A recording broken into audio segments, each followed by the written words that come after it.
Group আছে তারা শুরু থেকে শেষ অবধি খালি হাত তুলে যাচ্ছিল। আমি তো ভাবছিলাম একটা পয়েন্টে হাত ব্যথা হয়ে যাবে।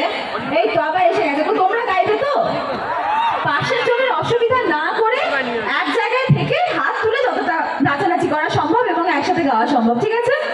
এই যে দিদি ভরসা দিয়েছে, দিদির ভরসা এবার এক লাইন, তার কারণ আমার গান শোনার পর তোমাদেরই মনে হবে যে বাকিটা আর শুনতে চাই না।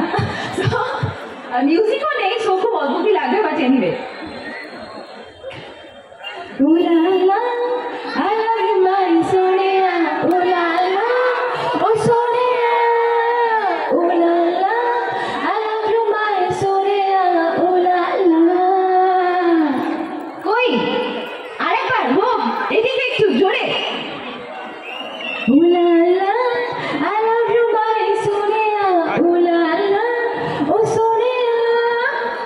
করে যে দুরু দুরু দুরু দুরু মন আমার, করে যে দুরু দুরু মন আমার, হলো যে সুর